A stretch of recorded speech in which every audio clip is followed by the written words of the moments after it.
Thanks again for joining another episode of Democracy Does. This is part 2 of our discussion in Charleston, South Carolina. We the People, a conversation that moves us forward. I want to ask you, Mackie, your organization had a senatorial debate, so to speak. Yes. How was that received? Who came? Who participated? And why did you think it was important to have? And would you do it again? We were very new, and we were, again, either Zooming or, meeting or getting together. And I think someone said, I'd like to hear from the senatorial candidates because our senators, and especially the one who is running next year, has been in the Senate for a very long time and is very controversial in most of the United States. He definitely seems to be popular in our state, and he was invited to the senatorial forum and chose not to come. Did he give a reason why? No, I never got a response. Okay. But I got a response from everybody else I invited, or we invited, either thank you so much, I can't make it. Okay. Thank you so much, I decided I'm not running. We ended up with 5 or 6 people, and the newscaster, Carolyn Murray, was the moderator and asked the questions.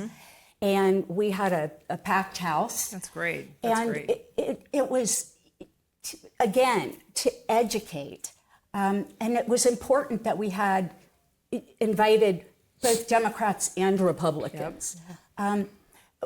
Civility is the name of the game. And in my opinion, and in our organization's opinion, we've been working with the College of Charleston. They now have the Civility Initiative. And I've introduced you to Mike Lee. He's amazing. He is amazing. I had tried to get him to come. Unfortunately, he's traveling. But yes, he's spot on just in terms of the importance of discourse and doing it responsibly. But please continue. Well, the interesting thing is, given a bell curve, about 70% of us, especially now, maybe not 6 months ago, but even now, I think, about 70% of us are somewhere near the middle. We may have one topic where we're further left or further right, but we're generally in the same area. And then you have extremes of both sides. And the extremes are only about 25% of the population. But they're angry. And they're loud. They're loud. Yeah. And their voices are representing the entire party on each side. So what I didn't realize when I was cowering under my sheets is most people are just like me. They want to dialogue. They want to understand. They want to be educated. They want to have a healthy debate. And that's the backbone of our country. So we are working really hard at being nonpartisan. We invite everyone to come and to talk and dialogue and debate and say your piece in a kind and gentle way. Little passion's okay, but it makes such a difference because the extremes are so angry, and I get it, but anger can do one of two things. It can help you to create a movement so that you can make change. It can help you be a part of a movement, whatever that may be. So many people were afraid to even stand up and come to the meeting because we're a very conservative town right now. And so whether you wanted to be seen, or not, we wanted to provide opportunities for anyone who wanted to be involved at all and to feel like they were actually adding positivity to the situation. Help us with social media. help build a website. There's so many ways to help where you don't have to have your face out in public. Right. So we've just really encouraging as many people as possible to come together. And the anger that is out there, that is just stewing and brewing and really causing a lot more damage. Yes. You know, if you're going to be angry and take it and do something positive with it, that's one thing. But if you're just angry, then a therapist is a good recommendation. That's right. Thank you for that. I want to open it up for questions real quick, but I just wanted to know, Jimmy, did you have anything to add on? Because you have had this unique perspective of being a businessman, a civilian. You've been a politician, a successful politician. So you've kind of seen things from multiple lenses. Just what are your thoughts about where we are right now? Well, along those lines, if you take the recent election of the mayor of New York. Yes. What do? He hit on the issue that's on everybody's mind. That issue exists right here in Charleston as well. Affordable housing and all the other things, that's what you're talking about, SNAP and otherwise, is that, and every person who runs for office does a poll to find out what people are thinking. And generally they gravitate towards that, either sincerely or otherwise. This is the issue.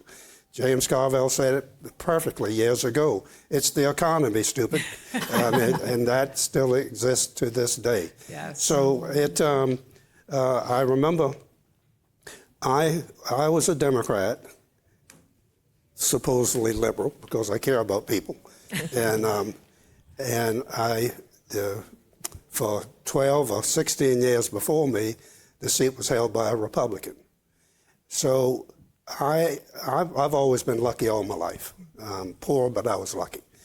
And somehow or another, I came across an article, how does a Democrat beat a Republican? How does a Republican beat a Democrat? And it was really, just makes so much sense. If you're a Democrat and only talk about social issues, you lose that 25% or more. If you're a Republican and only talk about tax breaks for the wealthy, you lose other people. So in my case, I was a business person, and I could talk about social issues, and that was always number one. But number two, I talked about property tax reform. And so as a Democrat, in fact, the guy that Ed Henning, who owned the McDonald's in Charleston, he says to me, he says, what the hell is a Democrat doing sponsoring Republican legislation? Wow. So that's the mindset. Yeah. And so you got to zero in on that. And my recommendation to both of you is pay somebody to do a poll. Get a poll done, see what the community is thinking. And you save yourself a lot of time and trouble and what have you. Well, and I also love that that's a perfect example of just reaching across the aisle Yeah, and being, no question.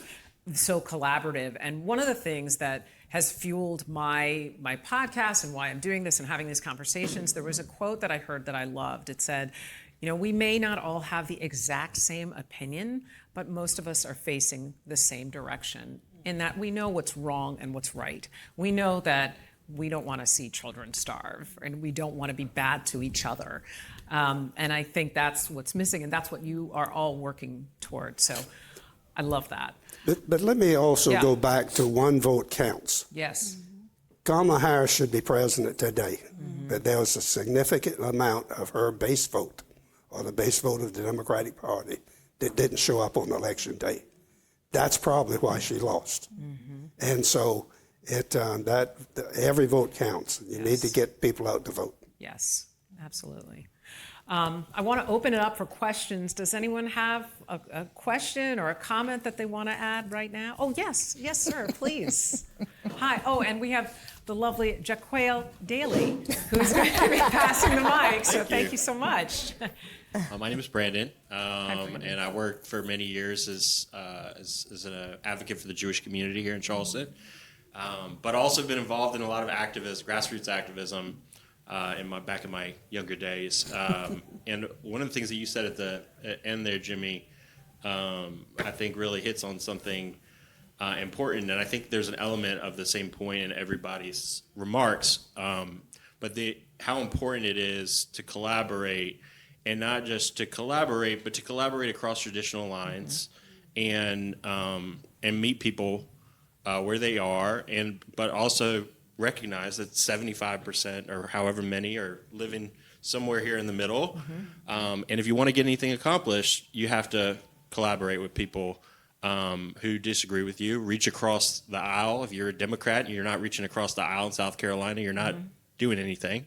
But I guess I wanted to know, in each of your respective areas of work, what kind of a role collaboration has played. I know, Audrey, we've been really successful with this Pro-Truth Coalition, and one of the things that I've always thought was a key to that success is that everybody that showed up could show up as their authentic selves, and each group had different relationships and messaged maybe even differently, but the goals were the same, and I think that was a big key to success. And so I want to know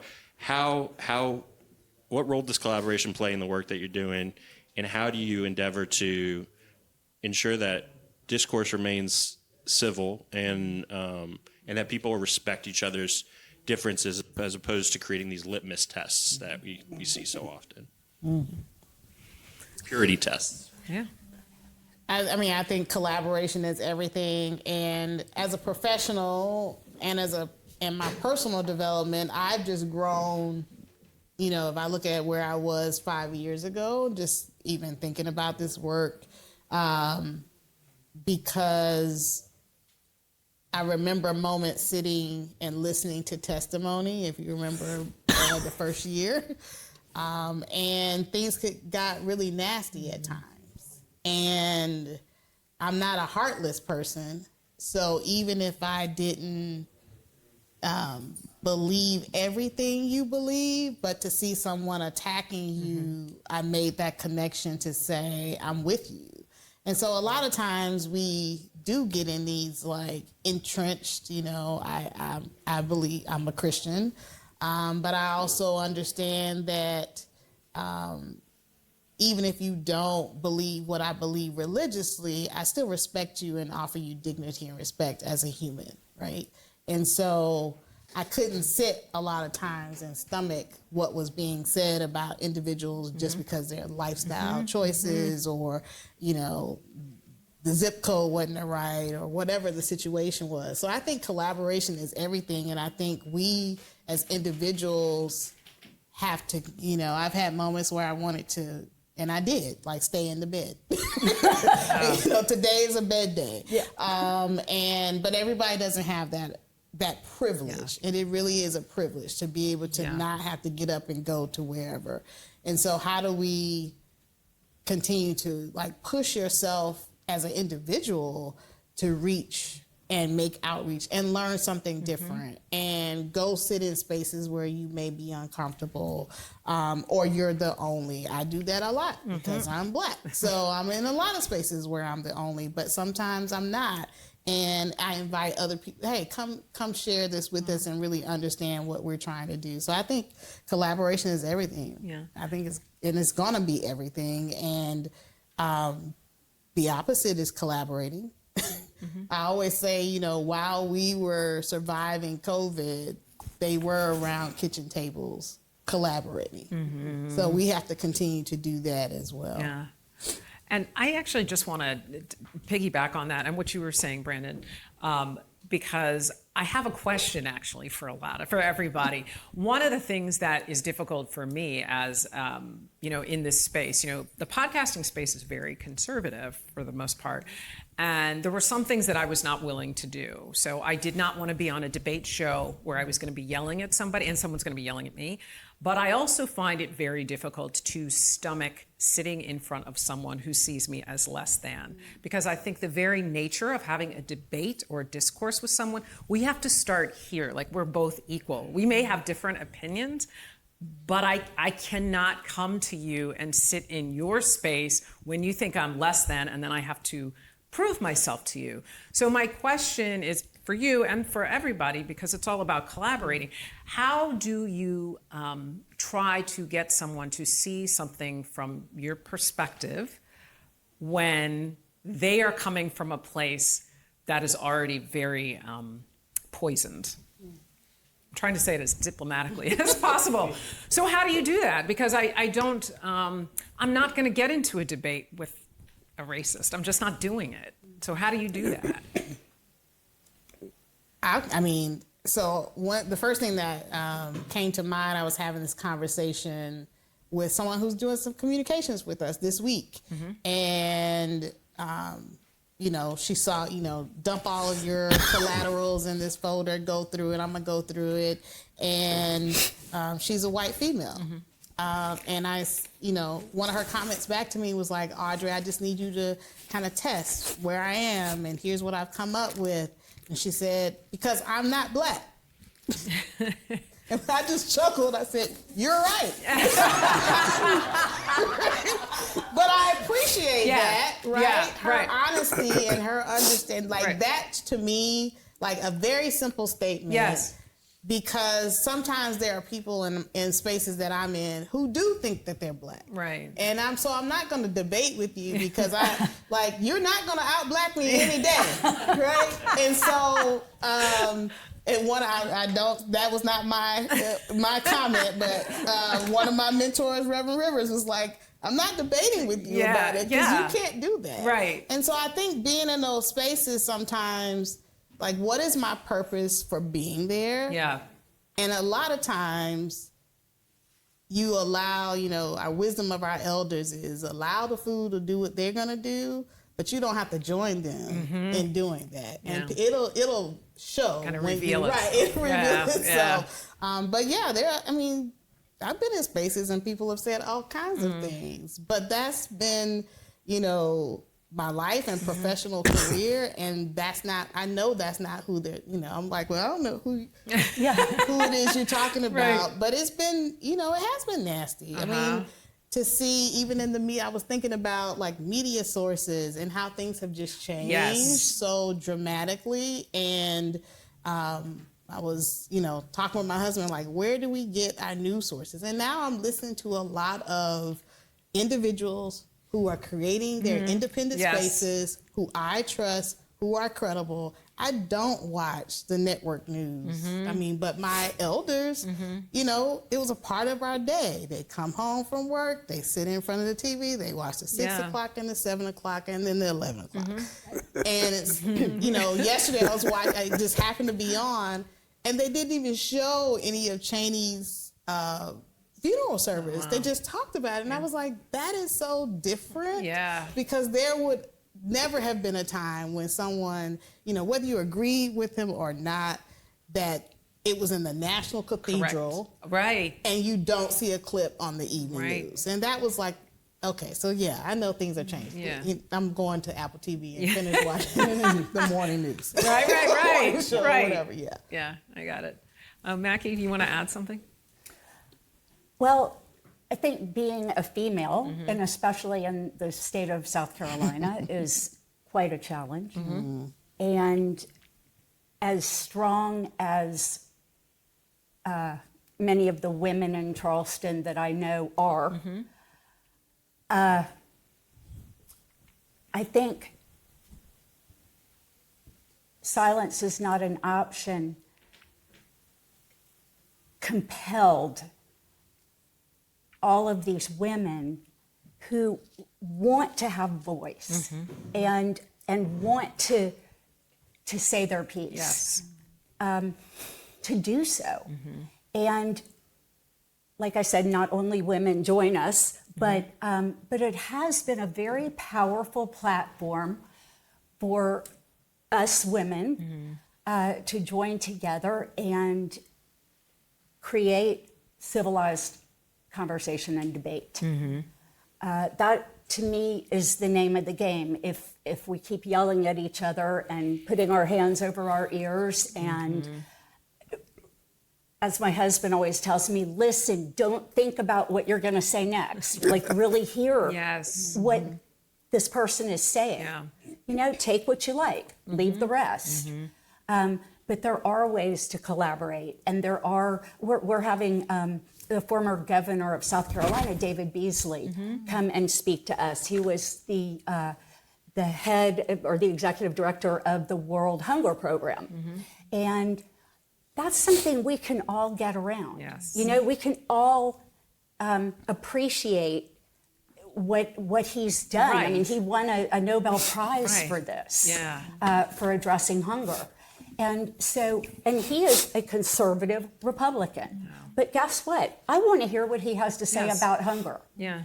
He's brilliant, and he's so well decorated, and just an exceptional person. And what I heard from Jimmy is he is also a heck of a nice guy. Okay. And so, you know, I'm looking forward to hearing from him, and I'm looking forward to the more liberal side of our group, to hearing from somebody on the other side and realizing that we've got so much in common. The main things are all of us are thinking about the same things. Yes. We're not the fringe. Yes. They are. Yes. Yes. And that's what it took. But I think there's safety in numbers. Yes. And I think when we started meeting, and then people heard about it, and it felt safe, and it felt like, oh wow, I can actually do something instead of feeling depressed, which is just stuck anger. Right. You know. Right. Absolutely. Come out, express yourself, do whatever it is. Hand out flyers at our meetings. But everybody has a place and something they can do to help. Yes. And not everybody wants to be in the spotlight. That's great. That's, you know, there are certain people that, you know, that's just not their thing. Right. But there's something for everybody who wants to be a part of the solution. Yes. Yes. Did you want to add something, Jimmy? Well, just talking about David Beasley, he's a good friend of mine. And for him to do what he did, the MAGA people would raise hell about it. So, and David has always been like that. And I think that some people have gotten the wrong idea about him. He left the Democratic Party and went to the Republican Party because he could see what was happening in South Carolina. He was defeated for two reasons. One, that he was against the lottery, and two, he wanted to bring down the Confederate flag. Who defeated him? The base of the Republican Party that's mad as hell that he wanted to bring down the Confederate flag. But let me go back to these two ladies and just encourage you to keep doing what you're doing. I think I was the luckiest generation that was ever born. And our generation stopped the awful war in Vietnam. And we also changed laws that had been on the books for too long, civil rights laws. And the leaders were John and Bobby Kennedy and Martin Luther King. And unfortunately, the leaders today that we hear so much about could care nothing about those issues. So what y'all are doing is so, so important. But I encourage you to know that that you pick a couple of issues that are important to you and appeal to those folks, because you're not going to get everybody. And Trump's favorability rating right now is 38%. MAGA represents 26% of the Republican Party. So his support is basically the MAGA support. He is in deep trouble. And you know what it's about? Pocketbook issues. It's the economy, stupid. It's the economy. And so just keep in mind when you reach out to groups, if you keep talking about pocketbook issues, you're in good shape. And by the way, I want you to know I did check up on you. Oh. Yeah. When I found out your husband was a Red Sox fan, you were okay with me. Yes, yes. Thank you. I know. It gave me cred. Does anybody have any other additional questions? Yes, please, sir. Just one moment for Jaquel to come over. And if you could tell us your name and who you're with, that'd be great. Thank you. Awesome. Craig Logan here with E3, supporting Audrey in this. My question is around, So I think like this is great, right? And I always think about too as well for me, like even looking at Mrs. Elderman right here, she was a huge advocate for youth, right? How and where do you center youth in your work? And how then do you think about how do you pass what you're doing on to the youth so that they can continue the work into the next generation? So Craig leads all of our youth work, but it's important because we know that they are, and Mr. Jimmy, what you said, and about who they are when they're born. Like, we believe that they are brilliant and creative, and they're leaders that just need environments where they can be fostered. And we do that through multiple ways, whether it's Freedom Schools, which is a summer enrichment program that's not just a summer camp, but it is focused on leadership and advocacy for high school students who we employ and college students who we employ. They're known as servant leader interns, and we call the student scholars, and just an immersion of an environment where they can be free to be who they are, all the latest crazes, TikTok-ish songs and all the things. How do we incorporate that to increase their literacy so that they, it's a fun environment. And I just wholeheartedly believe if our schools were like that every day, that students would be anxious and running to the door. And in some places it exists, it doesn't exist across the board. So we really want to see that across the board. Another program that we do is we piloted last year as a youth leadership initiative with one of our schools here, where we were taking them through the advocacy pipeline and teaching them all the things that we teach the adults. And we are doing that again this year. Annie E. Casey is one of our funders that's helping us with that work. And it's just important that we continue to invest in our young generation. We expose them to individuals who look like them. We are advocates for our educative force looking like our student population, which it does not today. For my son, who is now a sophomore in college, he never had a Black teacher who was in his primary, foundational courses through Charleston County School District, K through 12. Fortunately, my youngest, who's a 10-year-old, is having a different experience. He's been at the same school, and now he's on his third teacher of color. That's important for his psyche. It's important for, you talked about safety, because it's not that others cannot teach him. It is just that you need that reinforcement. And especially today, when all the other noise and forces are coming against them and saying that you don't even matter enough to teach about it. So we're just constantly looking at, even for Freedom School, it's a multi-solution program where we see a teacher pipeline, we see youth education, and we see an opportunity to really pour into families and also help them with their agency around the political process. We were able to last year, we even brought in some of our elected officials to meet with the parents. Wow. 1 week they told us, we taught them, we talked about advocacy, and we said, hey, what would you like to do? And they said, we want to meet some of our political officials. So we made it happen. And 2 weeks later, and, they were engaged. And, for some folks, those might've been parents that they said, oh, they don't really want to do X, Y, and Z. No, they actually do. They just need the space and the time to do the it. exposure And to exposure, do it. right? So, yeah, okay. I think youth,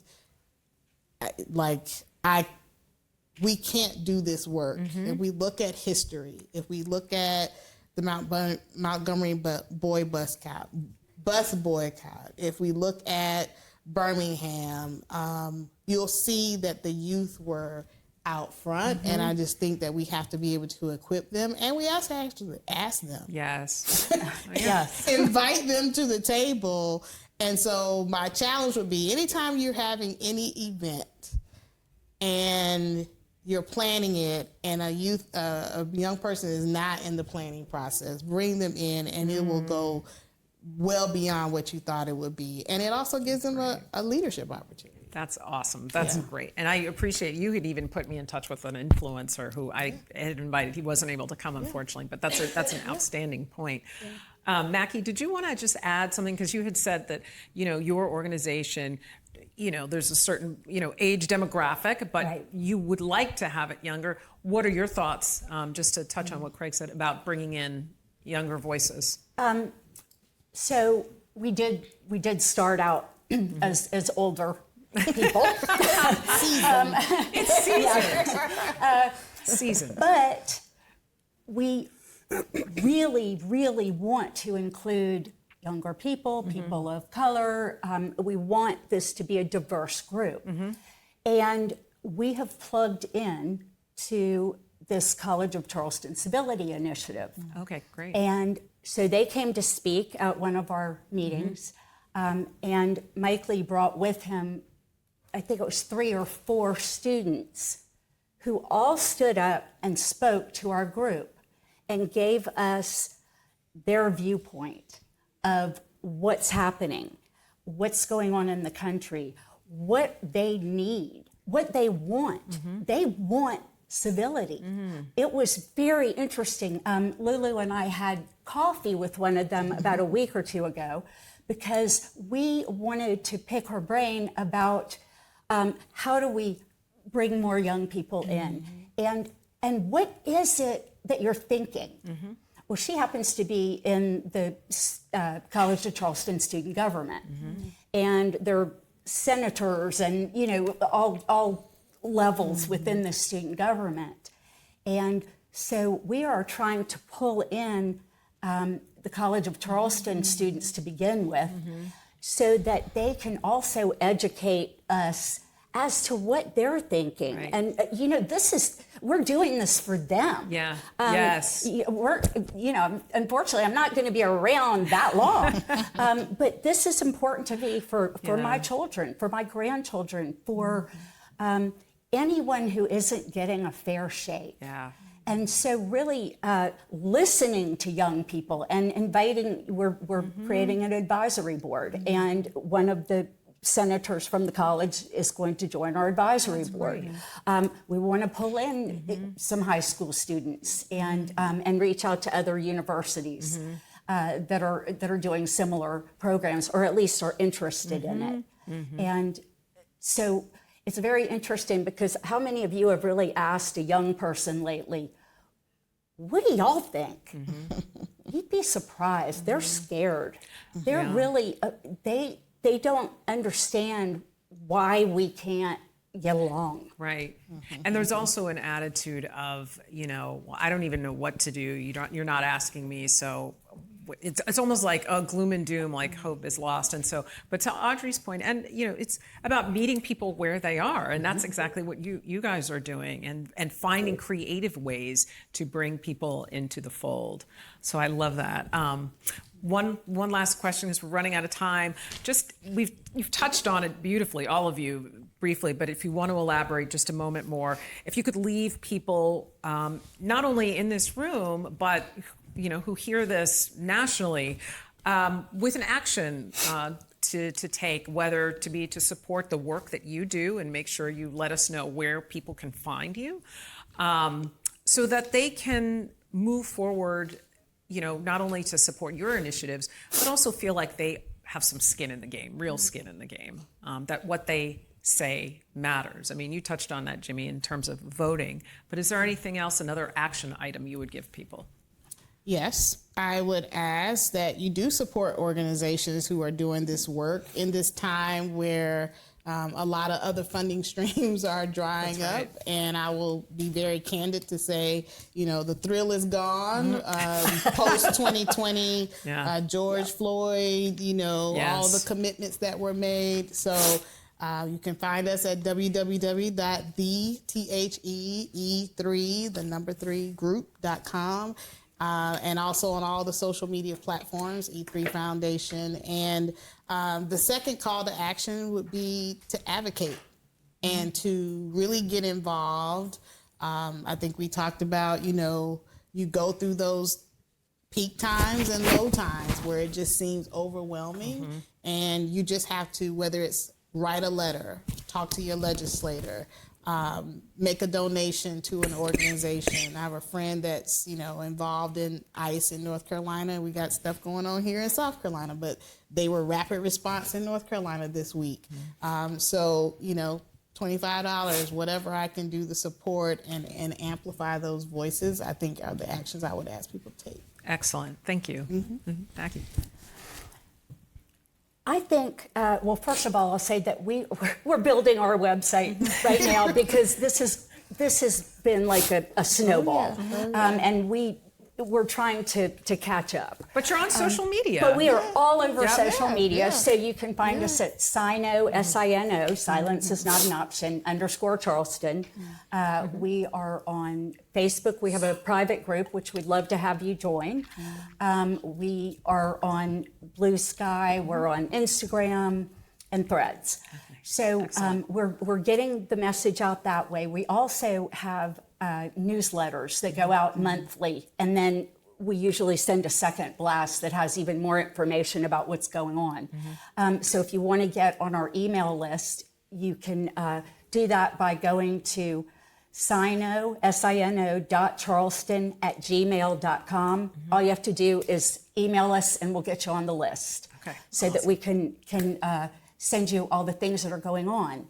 And come to the meetings. They're really great. I mean, the information that I have learned over the past several months, it's a wealth of information. Another thing I would say is, let's stop the hate. Please. There's no reason for all of this hate and anger. I know some of these topics are polarizing and certainly get us riled up. But if we deal with it out of emotion and not logic, we're not going to get very far. It's so important. Come to the meetings. Come to our pop-up protests. You can find all the information on social media about those as well. I'd love to keep expanding, so that so that we're even in more places. So excellent. Come join the party. Okay, wonderful. And then Jimmy, did you want to say one final word? What y'all doing with young people is so important. Okay, I said I was the luckiest person that ever lived. When I was 15 years old, a very prominent person in this community took me under his wings. There's no social connection between my father, who was a cab driver, and this guy was a state senator, lawyer, and what have you. So even in your neighborhood, there's got to be a young person that you don't have to just be their friend. Be their friend. You will not believe how they will respond, and it might be someone that absolutely needs an adult friend at this point. So be a mentor to somebody in your neighborhood. Thank you so much. Thank you so much. Thank you. Really. Audrey Lane, Jackie Moore, and Jimmy Bailey, thank you. And thank you, everybody, for coming. This was really, really great. I hope we have, great information that you can use to move forward in all the work you do. Thank you. And I also want to thank the wonderful crew, the Mead Agency, Chris, Brandon, David, thank you. And of course, Jack Quayle, thank you. And of course, I want to thank the museum. Thank you so much. The International African American Museum, IAM. This was a wonderful space to really have this great conversation. So thank you so much. Thank you, everybody. Thanks so much for joining us. We hope you're feeling a little more hopeful, a little less stuck, and maybe even inspired to take action, because democracy does work when we all participate. Want more? You can go to my website, democracydoes.com, and sign up to get our newsletter, alerts on when our next episode drops, and as a bonus, you'll get a free community engagement toolkit with ideas on how to get involved at your comfort level. Let's get in the game together. Until next time, I'm your host, Robin Hamilton.